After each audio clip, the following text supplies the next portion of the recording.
నమస్కారం. జై శ్రీమన్నారాయణ.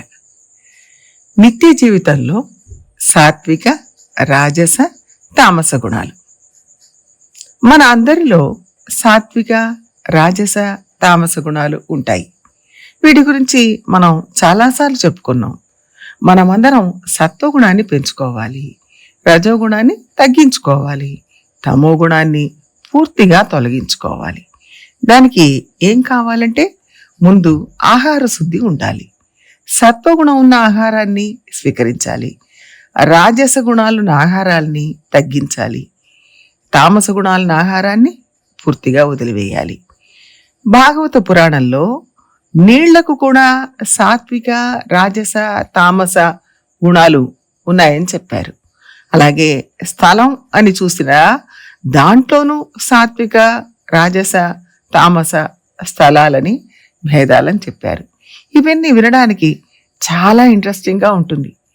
వాటిలో కొన్నిటిని చూద్దాం. శాస్త్రం, వేదం అని చూస్తే వేదంలో పరబ్రహ్మం గురించి చెప్పే వేదాంతం, ఉపనిషత్తు ఇవన్నీ సాత్విక భాగాలు. తర్వాత మన నిత్య జీవితంలో చేయాల్సిన కర్మలు, శ్రాద్ధం, జ్యోతిషం, యజ్ఞం, యాగం ఇవన్నీ రాజస భాగాలు. ఏవో గొప్ప శక్తులు కలిగి ఉండాలి, ఎలాగో అందరిని మించి వింతగా ఉండాలి అని పాకులాడుతూ ప్రత్యేక క్రియలు చేసే పాషాండల గురించి చెప్పే కొన్ని వేద భాగాలు ఉన్నాయి. వాటిని తామస భాగంగా చెప్పడం జరిగింది. అంటే వేదంలోనూ 3 భాగాలు ఉన్నాయి, 3 రకాలు ఉన్నాయి. తర్వాత నీటిని తీసుకుంటే గంగాజలం ఇలాంటివి పవిత్ర జలాలన్నీ పుణ్యతీర్థం, సాత్వికమైనది. మంచి నది జలానికి వాసన చేర్చడం అంటే పన్నీరు, అత్తరు ఇవన్నీ తయారు చేస్తారు. అవి రజోగుణం ఉన్న నీరు. ఇక కళ్ళు ఇలాంటి మత్తు పదార్థాల్లో కూడా నీరు ఉంటుంది. దాన్ని తామస గుణం ఉన్న నీరు అంటారు. ఒక దేశం లేక ఒక స్థలం అని తీసుకుంటే ఏకాంతంగా భగవంతుడిని ధ్యానం చేసే ప్రాంతాన్ని సాత్విక ప్రాంతం అంటారు.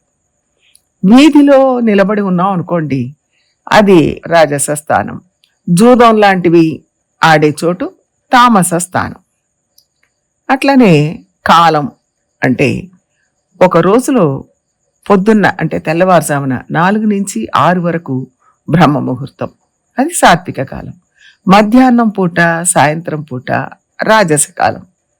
రాత్రిపూట తామస కాలం. అంటే కాలంలో కూడా 3 రకాలు ఉన్నాయి. మనం చేసే కర్మలు, వాటిలో రోజువారీ చేసే భగవదారాధన, సంధ్యావందనం ఇలాంటి నిత్య కర్మలను సాత్విక కర్మలు అంటారు. అలా కాకుండా సంతానం కోసం లేక ఆయుష్ పెరగాలని చేసే కర్మలు ఉంటాయి. అంటే ఏదో ఒక కోరికతో చేసేవి, అవి రాజస కర్మలు. మూడవది అభిచార కర్మలు అంటారు. అంటే ఎవరో పాడైపోవాలి, నాశనం కావాలి, చేతబడి ఇట్లా అంటుంటారు కదా, అలాంటివి తామస కర్మలు. ధ్యానం, దేని గురించి ధ్యానించాలి? భగవంతుడి గురించి ధ్యానిస్తే అది సాత్విక ధ్యానం. ఒక స్త్రీ ఒక పురుషుడి గురించి, ఒక పురుషుడు స్త్రీని గురించి ధ్యానిస్తే అది రాజస ధ్యానం.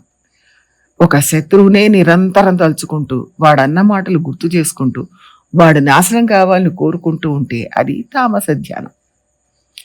మంత్రాల విషయానికి వస్తే ఓంకారంతో కూడిన మంత్రాలన్నీ సాత్విక మంత్రాలు.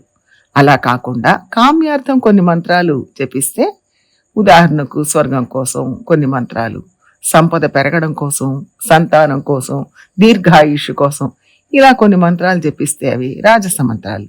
అల్ప ఫలితాలను ఇచ్చేవి, చిన్న చిన్న ఫలితాలను కోరి పఠించే మంత్రాలు తామస మంత్రాలు.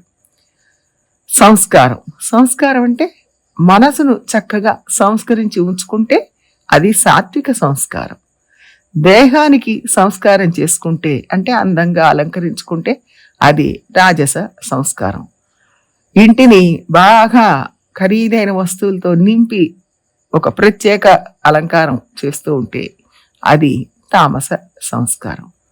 అంటే మనం ఇప్పుడు చూసిన వాటన్నిటిలో అంటే ప్రతి విషయంలోనూ సాత్విక, రాజస, తామస గుణాలు ఉంటాయని తెలుసుకున్నాం. వీటన్నిటినీ జాగ్రత్తగా విని సాత్విక విషయాలను బాగా ఆచరించాలి, రాజస విషయాలను తగ్గించుకోవాలి. తామస విషయాల జోలికి పోకూడదు అని గ్రహించాలి. ప్రయత్నం చేద్దాం. జై శ్రీమన్నారాయణ.